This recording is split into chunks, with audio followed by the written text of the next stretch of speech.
네, 저번 시간에 사회적 자유주의에 대해서 살펴봤는데 그 사회적 자유주의의 핵심은 노동자가 노동 채권을 통해서 화폐 발행권을 갖는 게 핵심이거든요.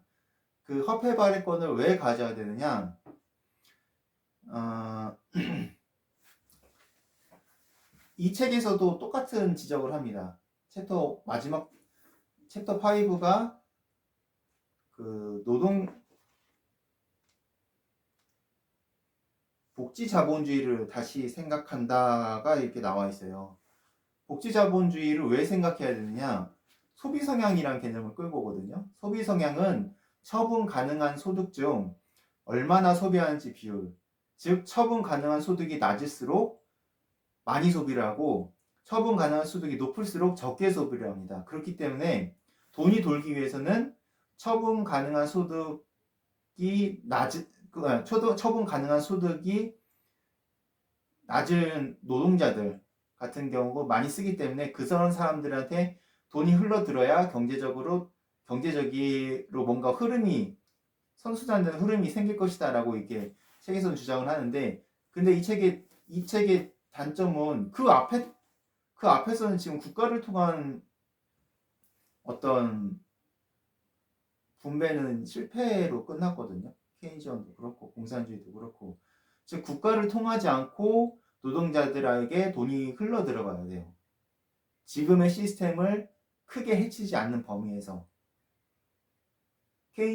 그렇기 때문에 무엇이 성립해야 되느냐? 즉 국가를 통하지 않아야 됩니다. 노동자들한테 돈이 흘러 들어갈 때. 또 그냥 흘러드는 게 아니라 기업에게 긍정적인 경제 외부 효과도 일으켜야 돼요. 세 번째, 노동자들한테 화폐 발행권도 가져야 돼요. 이 세 가지를 동시에 할 수 있는 게 제가 생각한 사회적 자유주의, 노동자가 채권 발행할 수 있게끔 만들어줘야 되는 거죠. 그럴 때 돈이 도는니다. 왜 도느냐 하면은, 제가 가마솥에 대한 비유를 설명드릴게요.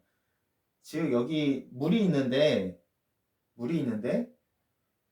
이 밑에 물이 소비 성향이 높은 노동자층이라고 하고, 위에 물이 소비 성향이 낮은 자산가 부자들이라고 생각해 봤을 때, 노동채권을 통해서 화폐 발행할 수 있게 해주면은 소비 성향이 높은 노동자들은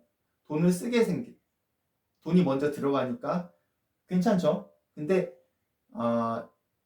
이렇게 되면은 노동채권 발행, 그러면 제 생각에는 국가가 금리를 높일 가능성이 높아요. 그러면은 어떤 현상이 일어나냐?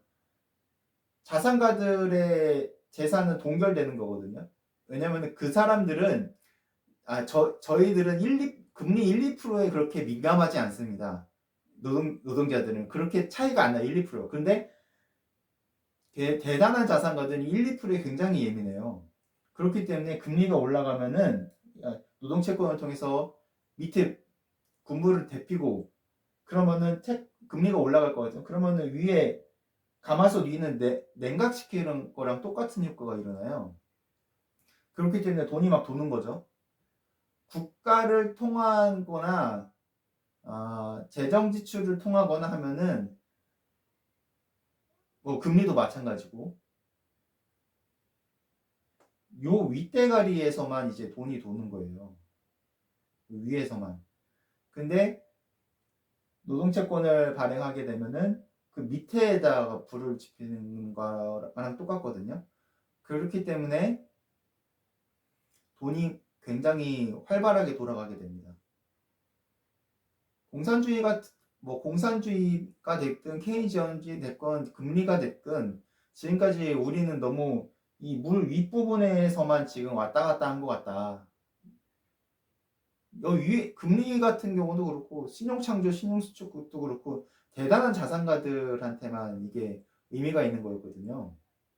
근데 이제 그런 위에서 노는 물이 아니라 가장 밑바닥에 있는 서민들에게 정말 현실적으로 다가올 수 있는 그런 새로운 경제 시스템을 만들어 보는 게 저희 꿈입니다. 소비 성향이 높은 사람들에게 돈을 먼저 주고, 두 번째, 기업에게는 긍정적인 경제 외부 효과, 세 번째, 국가를 통하지 않고 부가 흘러 들어가게끔 하게 된다면은 굉장히 신명나는 세상이 되지 않을까 이렇게 생각하고요. 다음 편에는 그럼 노동채권에 대한 가치 측정을 어떻게 하느냐, 그게 모든 이에게 합리적으로 받아들일 만한 어떤 근거가 있을까를 살펴보도록 하겠습니다. 감사합니다.